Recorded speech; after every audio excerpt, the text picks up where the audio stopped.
Hello world. Good morning, Filipinas. Welcome to the Teacher's Voice. This show aims to give teachers the opportunity to talk on air about their unforgettable journeys and thrilling adventures, as well as share their splendid wisdom to inspire and to give hope to our listeners and viewers. This show is aired by the Philippine Las Vegas radio station from the heart of Las Vegas every Saturday at 6 p.m. Pacific Time, 9 p.m. Eastern Time, and on Sunday in the Philippines at 9 o'clock in the morning. This is one of your co-hosts, Teacher Marvin, welcoming you from New York City. My two other co-hosts, Teacher Judilyn and Teacher Pacita, who both are from New York City, are not with us tonight, but we are sure that their hearts and their minds are with us all. I'm inviting everybody to join us in prayer. Let's pray. We raise praises to your name, Father in heaven, for you are faithful to those who you call to worship. Let this celebration of the calling to teach and to touch the lives of young people be a form of worship to you. We ask the Holy Spirit to join us today as we celebrate the joys of teaching, the wisdom of molding, and the rewards of nurturing the heart and the mind of the future. Bless us with your presence and your direction. In the powerful name of Jesus Christ, our Lord and our Savior, we pray, Amen. Our greetings and our felicitations go to all the teachers.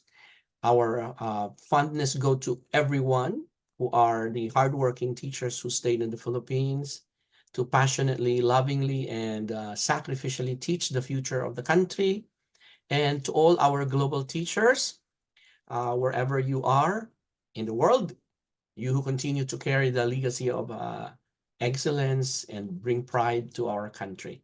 Welcome once again to another episode of the Teacher Voice. This show is for you, and we celebrate every single teacher's meaningful journey inside and outside the classroom. Mabuhay ang lahat ng mga teachers. Today, we have a wonderful and a very extraordinary and very exceptional guest. And he began his career in education as a classroom teacher for more than 14 years at Philippine Science High School, Western Visayas in the Philippines. He then rose from the ranks, taking up managerial and leadership positions. After passing the superintendent's examination in 2005, he transferred to the Philippine Department of Education and served in various capacities, namely Assistant Schools Division Superintendent, Assistant Regional Director, then Regional Director, and later Central Office Director. As Director of the National Educators Academy of the Philippines, the professional development arm of the Department of Education, he supported the growing number of teachers, school leaders, and other teaching-related personnel of the department by ensuring that they are provided with relevant, responsive, and evidence-based professional development opportunities. He introduced and advocated improvements in the learning and development system and the department that enables and empowers schools to implement mechanisms such as professional learning communities and school-based training, while at the same time leveraging on the ecosystem of teacher professional development in the country. After serving the Department of Education for 15 years, he decided to move to the Southeast Asian Ministers of Education Organization Secretariat in Bangkok, Thailand, as Deputy Director for Program and Development, leading a team of education specialists toward improving services in education, science, and culture in the region by providing member countries with evidence-based advice on policies and programs, platforms for collaboration and cooperation, as well as capacity building and technical assistance. Our guest is married and has a 5-year-old son. Both his wife and son live with him in Bangkok, Thailand. Please help me welcome our guest today, Deputy Director John Arnold Siena. Teacher Arnold, good morning. Hello, Teacher Marvin. Hello, and good morning, good afternoon, good evening to all the audience, viewers, and listeners to your program, Teacher Marvin. Thank you very much for having me in your teacher voice. This is a very rare opportunity to be able to share with you my own experience and journey as a teacher. It is my honor and privilege to join you today. Teacher John, on behalf of my two other co-hosts, Teacher Judilyn and Teacher Pacita, we extend our heartfelt appreciation for gracing our episode and our program today. Thank you for saying yes to our invitation. Of course, of course. and I know and I feel in my heart there will be a lot to learn from you today. So, Sir John, Teacher John, you started your career in education as a classroom teacher, and then you shifted to managerial and leadership positions. Please share with us how your career started, and what circumstances opened doors for you to be hired, and what considerations you faced in choosing teaching as a career. Yes, thank you very much, Teacher Marvin. My journey as a teacher is quite interesting, but also very relatable, and I know that a lot of people can resonate with my experience. Coming from a poor family in the province, my only opportunity for higher education was actually through a scholarship. So I was lucky to have passed this national state scholarship program. So but I mean, to be honest, and maybe this is also very true to many people, I did not, in the beginning, did not choose teaching as a university degree, but circumstances sort of forced me. Although I knew that, I mean, during that time, I already had some sort of showing some signs that I would be a good teacher as well. But so that's my own estimation of my abilities. But because I wanted to be a chemical engineer or a chemist when I was in high school. But lo and behold, I did not have that opportunity, except that, my people who were supporting me said, oh, maybe you should go to teaching, go to a university and take up teaching. So, but after graduation from the university, I did not know that, you had to apply prior to graduation. So when after graduation, when I started turning in my application, schools would tell me, I'm very sorry, but we already hired. So I started as a copy editor in a local newspaper in Iloilo City, Panay News. And I worked there for about maybe 4 months, October. And then, but, being a teacher, and my preparation in university was to become a teacher. So somehow deep in your heart, you wanted to be a teacher. And it's providential that one classmate who accidentally bumped into me in one of the malls in Iloilo City shared with me that there's a teaching position in one of the schools. So she said, okay, you can apply, because I know the principal. She's related to the principal.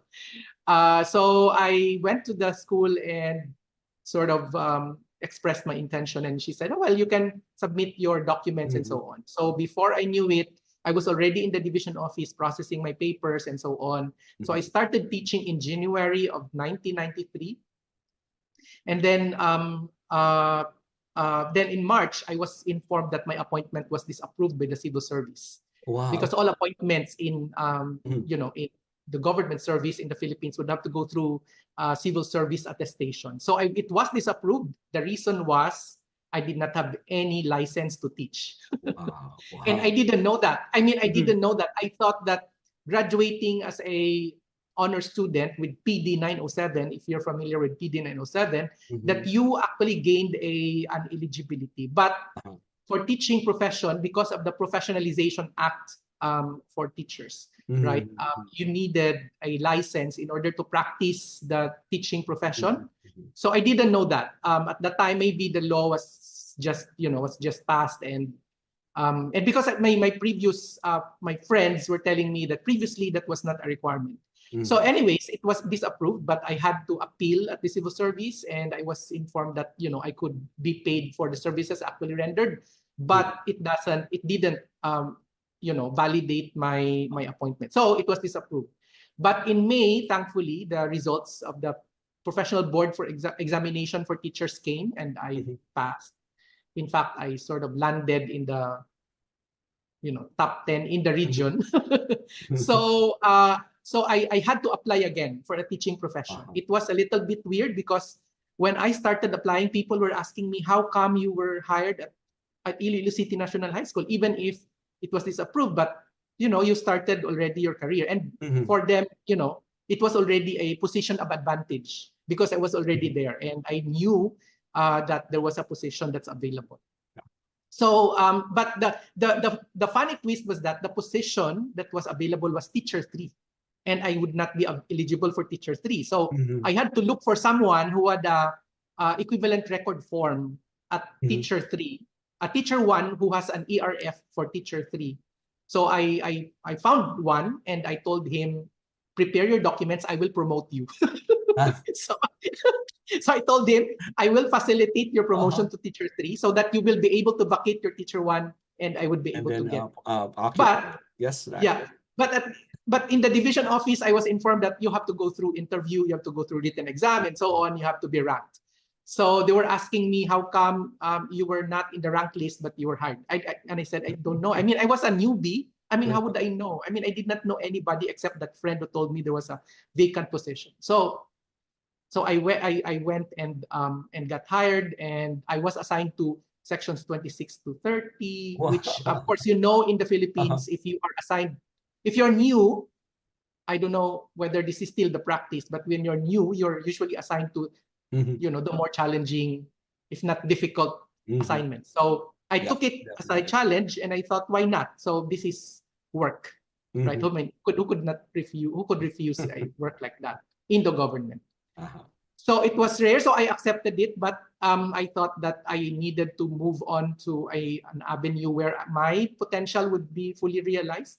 So I left that school for Philippine Science High School. And it was also interesting because I learned that, you know, the applicants in that school did not make it. Not one of us applicants actually made it. So I went to the school and asked them, how come I didn't receive any update from you? And I said, because they are not entertaining anyone. No one qualified. So I said, can I see the director, please? So I went to the director, talked to her, and so on. And the bargain that I had was, okay, if you're willing to be on probation for 2 years, then and then sacrifice your 1 year of being a permanent teacher in your previous school, that's fine. So because it was only 1 year, I took the gamble, and I stayed in Philippine Science High School for 14 years. But in 2005, there was this opportunity for the education management test, EMT, for superintendent. So it's called superintendent's exam as well. So EMT or superintendent's examination. I was a holder already of a 3rd level eligibility at the time, which they call the Career Service Executive Eligibility, the CSEE. But I did not know what to do with it. So I thought that maybe if I took that exam and I have that eligibility, so I have 2 eligibilities if ever. So I took it and I passed it in 2005. But it took me another 2 years to be hired by DepEd because, I was an outsider. I was not with the Department of Education. I was with the, Philippine Science High School system is under the Department of Science and Technology. So I was an outsider, so I had to wait for the others to the insiders, in other words, those who are already in DepEd to be hired, because there's a long list also of passers. So aside from me, there are other passers, there are other eligibles. So I had to wait for 2 years. So I joined DepEd in 2007, only to be told again that I was not qualified because my position at Philippine Science High School was teacher 3. Which was like salary grade 19, which is already equivalent to some senior positions in the Department of Education. Exactly. But they told me your position is not managerial, so they could not appoint me because it's a presidential appointment. So I said, okay, if you don't want to appoint me, I can go back to Philippine Science High School. So I went back to Philippine Science High School after about 4 months serving DepEd. But in July of the following year, my appointment from the president came. So I went back to DepEd again from Philippine Science High School. So it's a little bit, there's a lot of twists and turns. There are curves and bends that you did not anticipate. So, okay, that's fine. I mean, I can go with the flow. I mean, I live my life maybe on a daily basis. I don't really plan so much. So there's no, very hard disappointments. There were disappointments, but, I could take any disappointment anytime. So I went to DepEd again, 2009, 2007, 2008. And then, the rest, as you narrated, the rest is history. I rose from assistant to superintendent, assigned in different locations. I was as SDS, ASDS Absagay, Escalante, Antique, then Bacolod. Then I went to regional office and then central office in 2015, where I stayed for about 5 years. And then I moved on to Southeast Asian Ministers of Education Organization Secretariat in Bangkok, providing me with a different platform to work on education. This time on a regional scope. So when before I was, it was national. Now I'm serving all the 11 ministers of education in Southeast Asia. So that's my journey. That's awesome. Teacher Marvin. Yeah, that's awesome. Like it appears that your journey is not only challenging and inspiring, but I can say that it's a little more transient because you have been moving from one place and assignment of a place of assignment to another. But that's still an awesome story that we have heard from you this morning. Now, when you transferred, Teacher John, to the Philippine Department of Education in 2005, and we mentioned earlier that you served in various capacities from Assistant Schools Division Superintendent until later you assumed the position of a Central Office Director. Now, what are the personal and professional realizations that you have gained as you rise from one echelon to the next in your journey in the Department of Education? Well, because I obtained my higher education through scholarships. So the challenge for me actually was, how do you keep your scholarship? How do you keep yourself in school? So even in high school, I was a scholar. So I had to work hard in order to not just get that scholarship, but also to maintain that scholarship, because otherwise, educational opportunities would be very limited.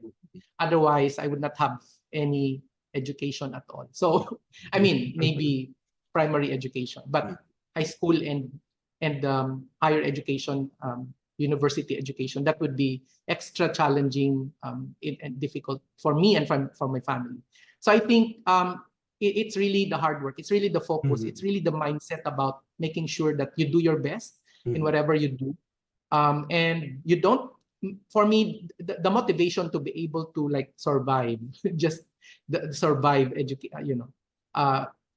being able to be there so that you'll be able to secure your future. You don't even have to think about, will I be rewarded for this? For me, the reward is more intrinsic rather than people recognizing what you have done.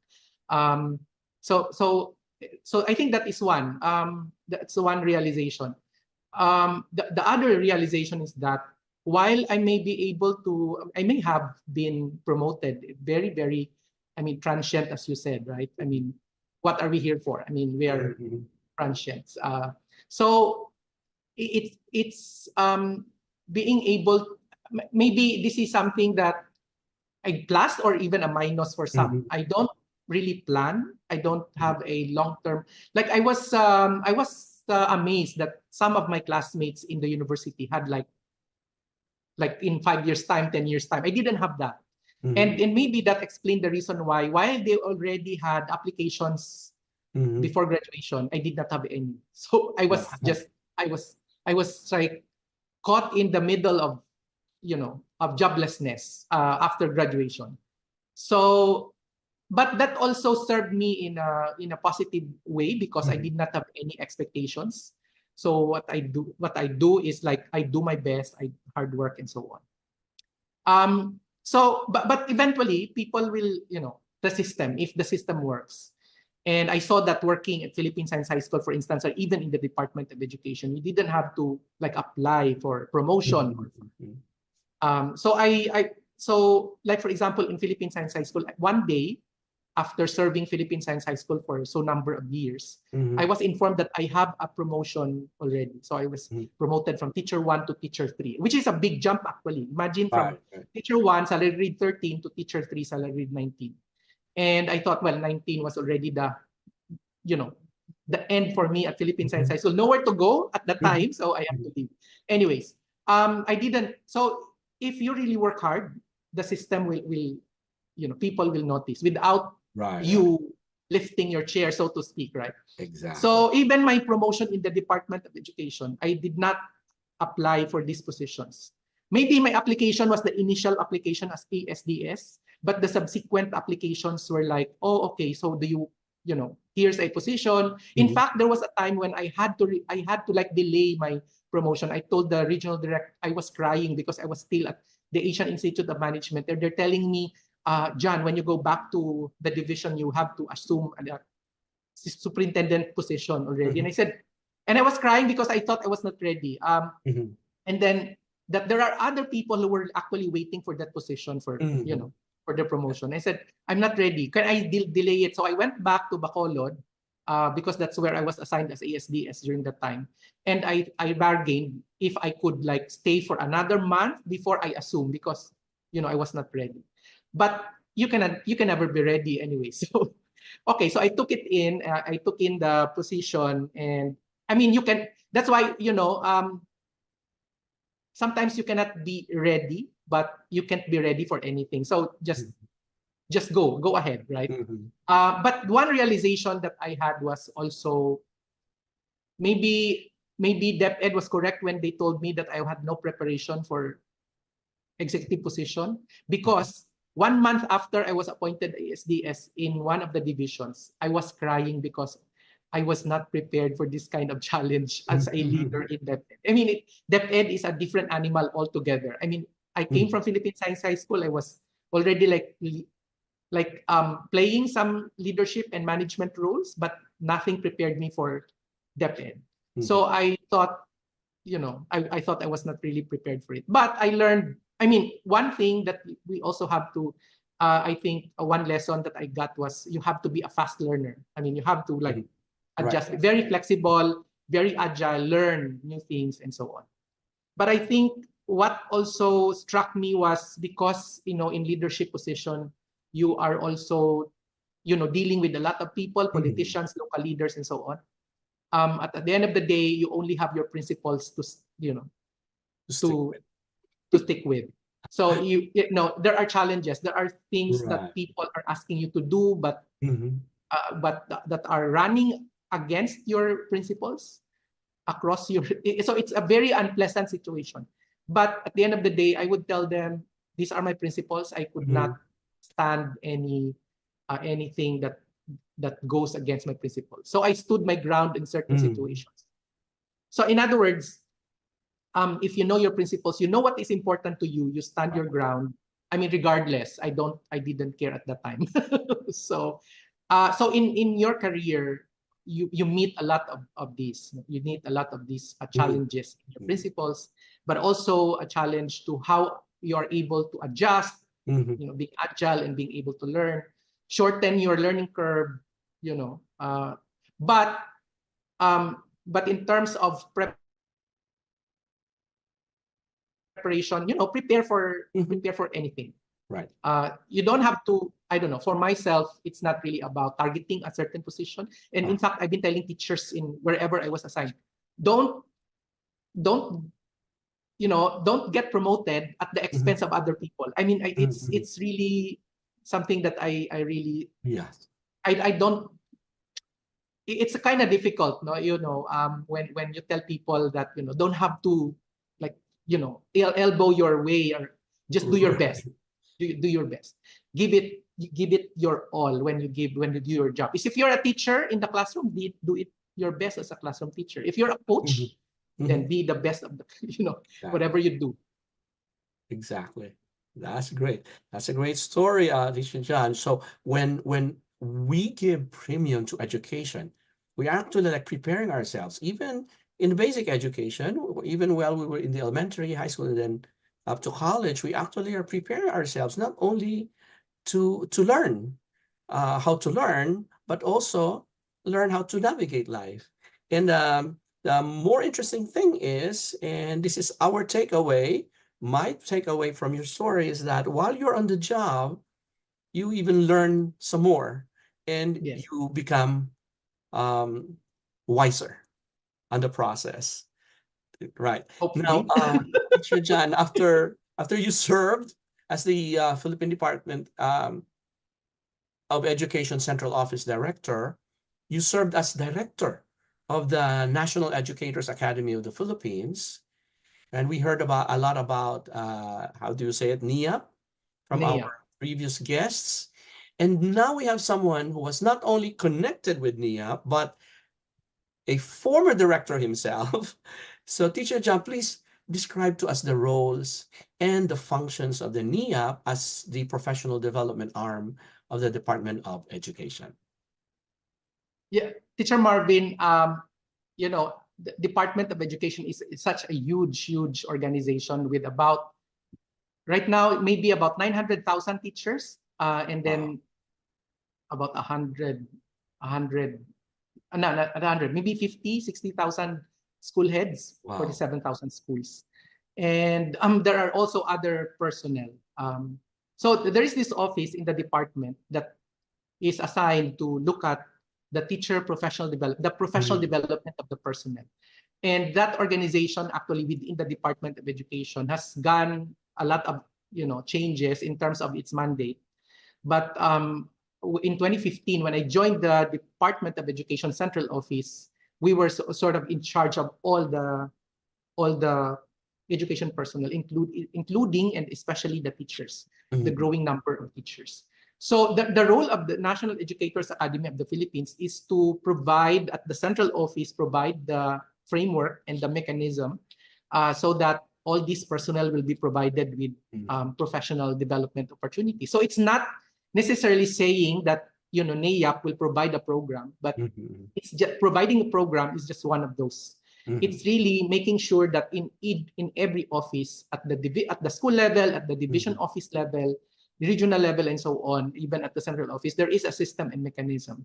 Right. And then in 2016, around that time, they changed the mandate of NAIAP, so to focus on teachers, which I understand, because teachers alone, you have like 900,000 teachers all over. Right. But because I'm an advocate of decentralization, of empowerment, in other words, I believe that the best system for teacher professional development is to decentralize it, making sure that the schools and at the very least division offices would have the capacity and the capability to provide for the teachers in terms of their professional development. So my role at the time, focusing on teachers, was to develop a system, a learning and development system that will enable the schools to, number one, assess, plan, develop, implement, evaluate their training programs, which is just one actually of the many ways by which people learn, right? Because the best way to learn actually is by experience, by actually doing it, and by learning with others. So developing this community of practice, for instance, right? Like the learning action cell, teachers sharing with each other their practices, learning and unlearning and relearning, and so on. For me, that's next to ideal. I don't know what the ideal is, but that's next to ideal. So, but at the same time, I mentioned that we are also acknowledging that there is an ecosystem of L&D within the department. So you have other players like universities, training centers, and institutes, and so on. So, considering the existence of these institutes, experts in the universities. So in other words, we are setting up that system. We are leading that process of providing the system such that the schools and the divisions would be able to provide for the professional development of teachers. So it's not, so NAIAP can also develop and implement its own programs. But you know, if it is centralized, especially in a archipelago like the Philippines, for instance, I mean, how can you even imagine reaching to all of the teachers? So for me, building that capacity at the school means ensuring and training the content experts, the learning facilitators, coaches, and even mentors. So that's my, actually, that's my vision for the learning and development. But of course, it doesn't look that way in the real world. I mean, it can be messy. So maybe, you know, so there can be a lot of sort of permutations and how do you call that? In the iteration of that system, it can vary from one school, from one division to another division. But that's the vision actually. So that's what we are doing at the central office. Provide the policy, the framework, the mechanism, and also programs. And, you know, and being, you know, for me, so that's the best way to support the teachers, because at the end of the day, you know, teachers will need someone who would be at their side. So we are like the big brother, suppose, I mean, you know, for the teachers, only that we were stationed at the central office. And the vision is supposed to have to be that there's NAIAP in the school. So the coaches, the mentors, the facilitators are the NAIAPs. You know what I mean? The people who you know, who provide that support to the teachers, whether that's their professional development or whether that's you're there to comfort them and so on. But of course, that's kind of challenging as well, because you are talking of 47,000 schools all over the country. You're talking about 900,000 teachers, plus the school heads. Quite difficult to imagine it. Just wrap your head around that. But yeah, so that's kind of role of the NAIAP. That's awesome to know, because like on the personal level of a teacher, teachers actually need an avenue for them to develop as well, because year after year they become better and better, and with mentors around and support system around, their development would even be faster, and the acceleration would be beneficial, not only for the teacher but for the system in general as well. Yeah, and, definitely, because you know, teaching profession has evolved as well. I mean, it's not like 5 years ago or 10 years ago. Exactly. I mean, with all this AI, with all the chat GPT coming into the scenario of teaching. So, I mean, and so many things actually happening in the education space. So they have to be agile as well. They have to learn and relearn and unlearn.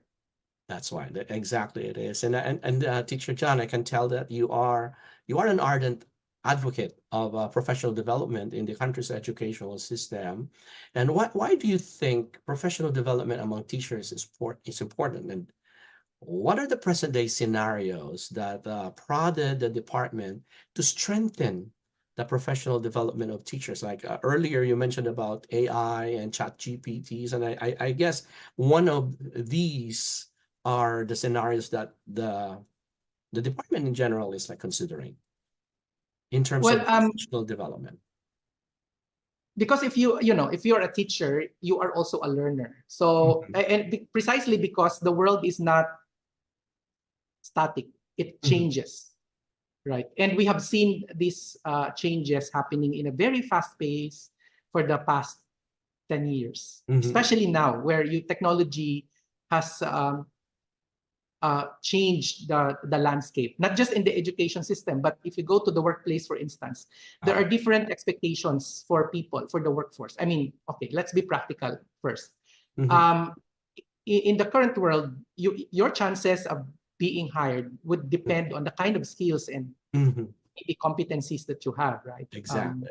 So, if you are monitoring also the World Education Forum, where they sometimes release like what's the 20%, what's the skills required for the topmost skills for 2023 and so on.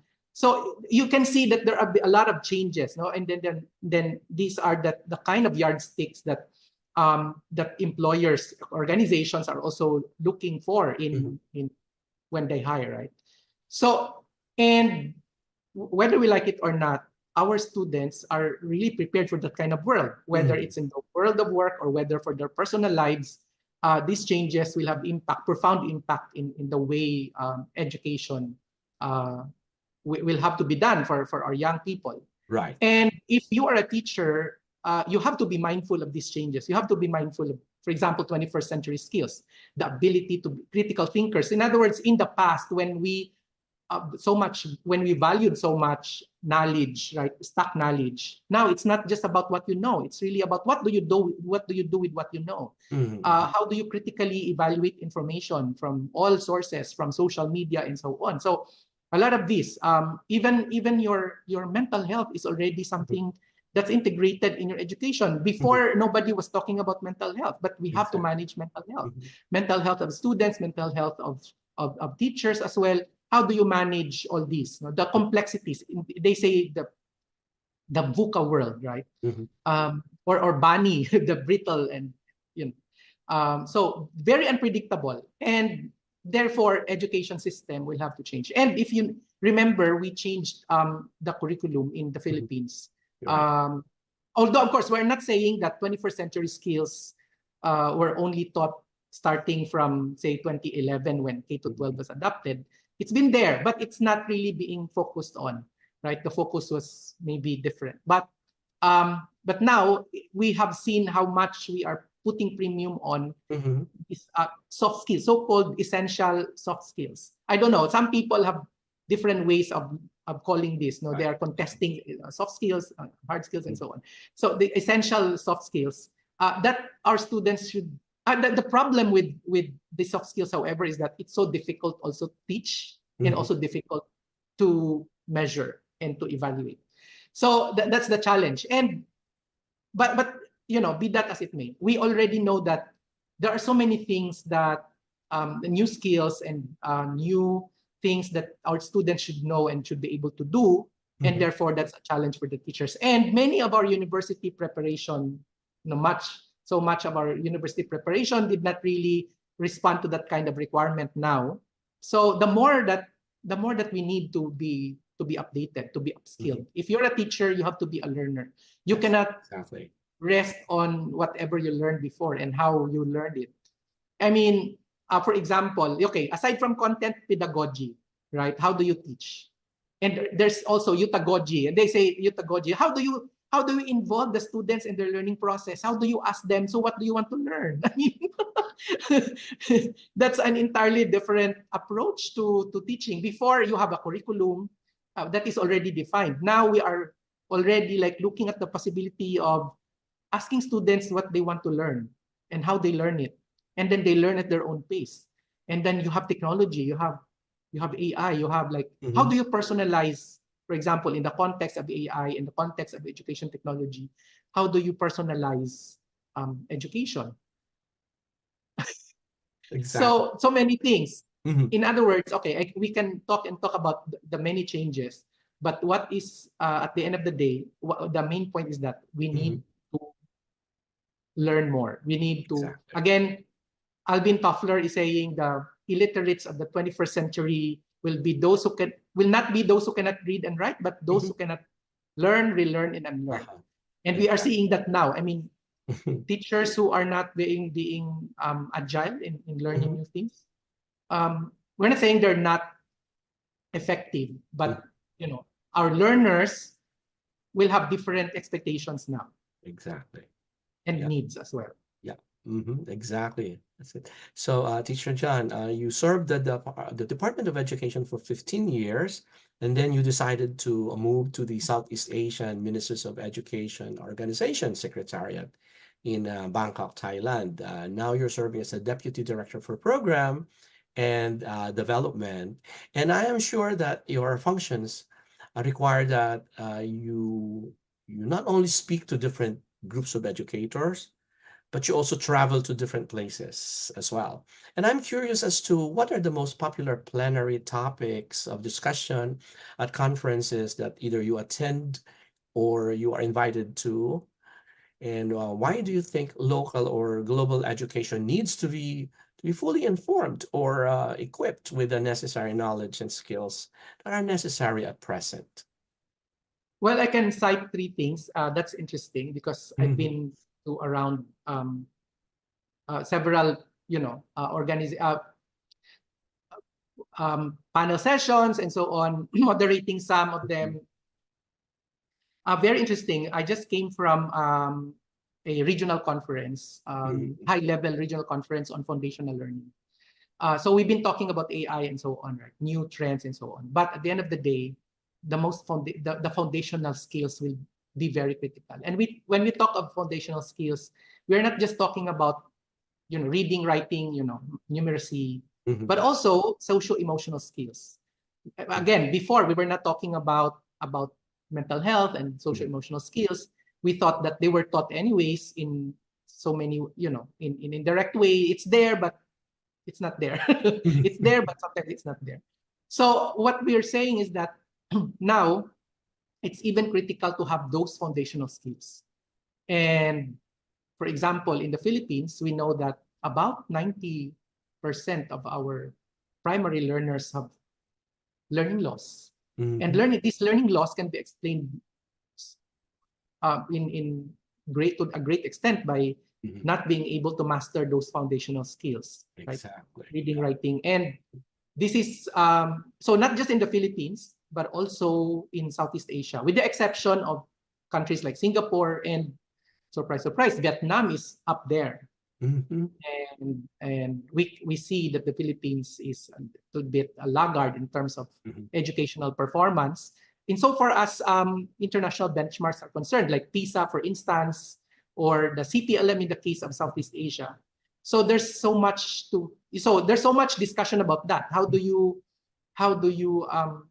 focus on foundational skills? So investment, like we've been talking about foundational skills, but are we investing enough in foundational skills? And what are there evidence for effective practices? Sometimes this is the thing, right? We are so in love with shiny things. In other words, when something is being talked about, then we pick it up, we thought it is working, but in fact it's not.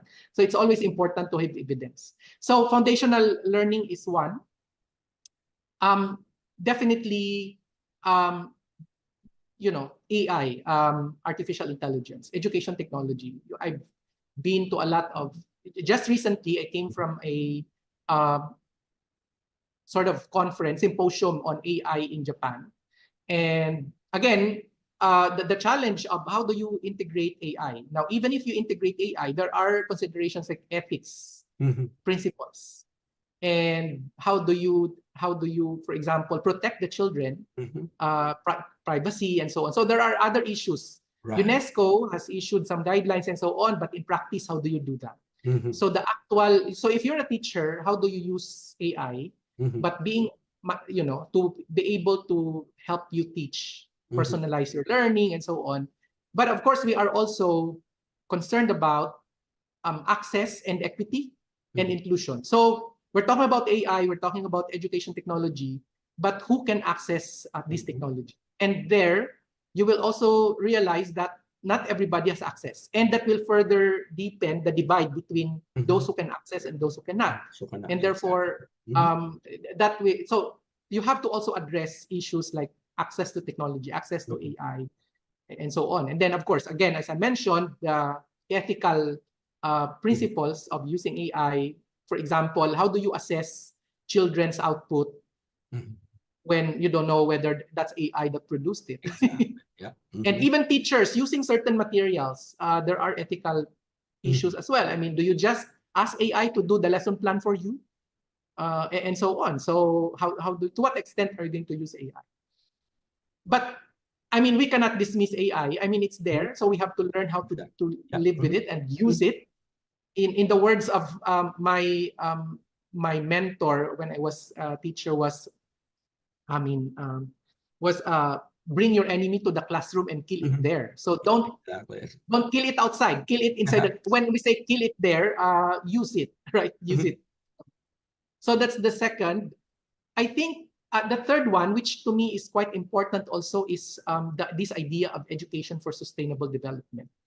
I mean, we have advanced as a civilization, but at the expense of our a natural environment, right?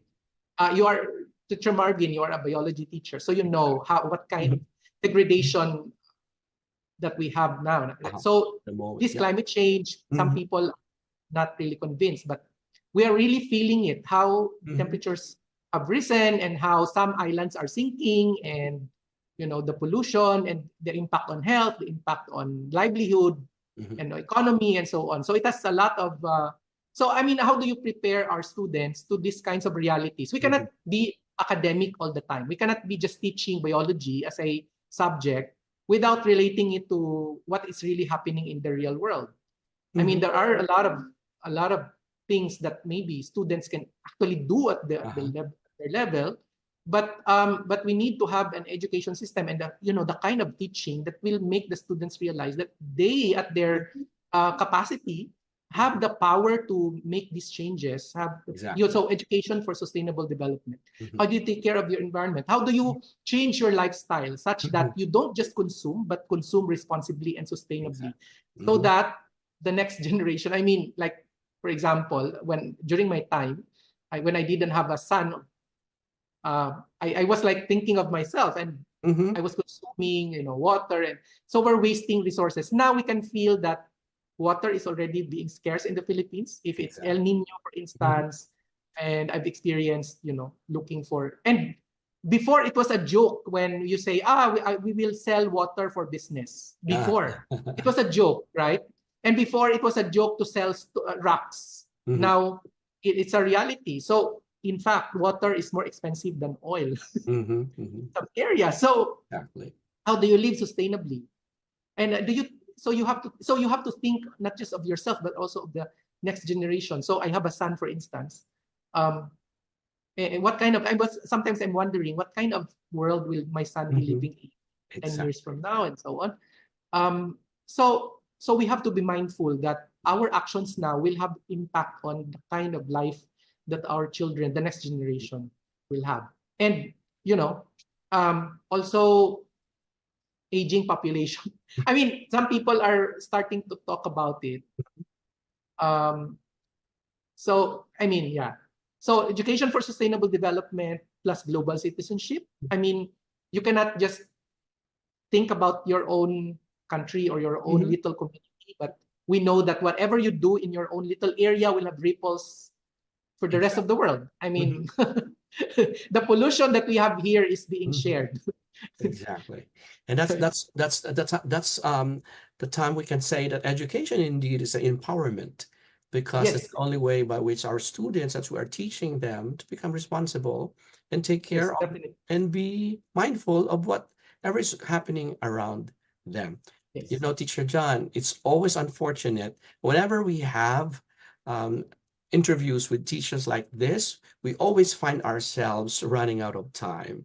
And it's come to a point that we have no more time, but there is still time for me to ask you something a little more personal, because you have talked about your professional side of yourself. The last question, and I'm it's very, very interesting, I should say. Teacher John, please describe to us, who is Teacher John as a deputy director, as a husband, as a father, and as a private person? Maybe, I don't know, different personas, no? As a family man, I think that over the several years, I think my work has been personal. I mean, I'm doing my work not just because I want to provide for my family. I'm a spoiler, by the way, in terms of my son. I'm because a little bit of a spoiler. So making him enjoy the things that I did not enjoy when I was right. At this age, right? But my work is is a work of love and service. I mean, in other words, because as I said, it's being personal. So whatever I do now, it's really about thinking about my son. And because I'm working in the education space, my thinking is that what kind of education system would my son have?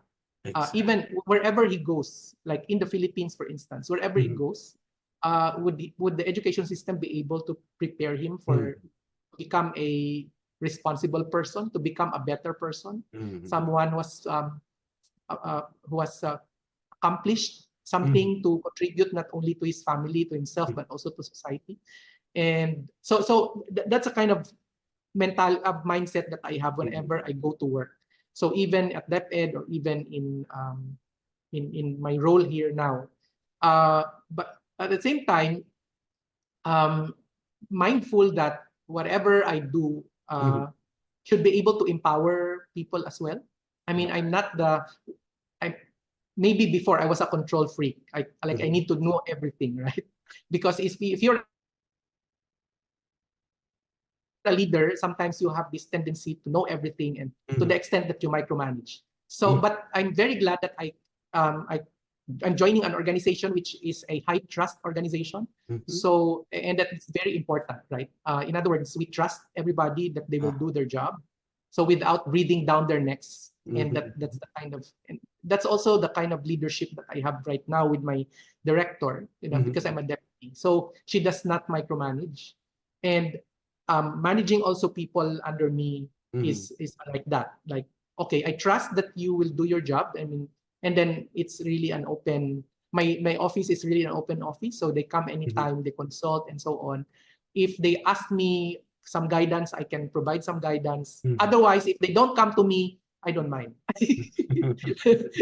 That means that they can manage on their own, which is good. Exactly. Right. So yeah, I'm as spoiler as because I really work hard for my family. But at the same time, mindful that my work is really about about the bigger society, about Southeast Asia, about education systems. But at the end of the day, my son is going to benefit, or is going to reap whatever work that I have done. So whether it's good or for bad, it's the next generation that's going to, the young people now and the next generation that will benefit the recipients from what I work. Yeah. Awesome. Thank you very much, Teacher John. We appreciate so much your time. For us, we cannot thank you enough, but we appreciate you so much. But before we end and finally say goodbye, we would like to share our life quote. I'm going to share my life quote first, and then you can share yours, and then you can have your parting words to our listeners and viewers. My life quote as a teacher is, proper education is the education of the heart. And the best way to educate the heart is to embrace the heart of God. For when we have the heart of God, we have the love of God, we can love even the most unlovable among our students. Teacher John. Yes, thank you. Wow, that's beautiful, Teacher Marvin. My quote is actually coming from Khalil Gibran, and I always go back to this, which Khalil Gibran said, "Work is love manifest." In other words, it's the expression of your inner desire, of your inner passion. So if work is love manifest, then it is coming from the heart. Right? Exactly. If you don't love, if you work not out of love, don't work at all. Exactly. So it has to be coming from the heart. Yeah, and then that because everybody is special, you have a contribution to society, to your life and to your family and to society. So make sure that it's out of love. I totally agree. But even in the scripture, it says that without love, I'm simply nothing. And I'm just like a sounding brass or a clanging cymbal. Thank you very much, Teacher John. Your parting word to our teachers, please. To all my colleagues in the teaching profession, just hold on to that profession. It is the noblest profession. No matter what they say about us, remember that whatever we do not just for ourselves, but also for the young people who are waiting for us to make a difference in their lives, and for them to be successful and to be able to contribute to society and to their families.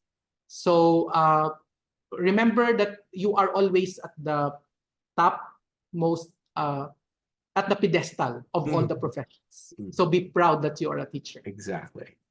All right. Thank you very much, Teacher John. On behalf of my two co-hosts, Teacher Pacit and Teacher Judilyn, we would like to extend once again our heartfelt appreciation to Teacher John and also to all our teachers, our viewers and listeners. And thank you very much also to PHLV Radio.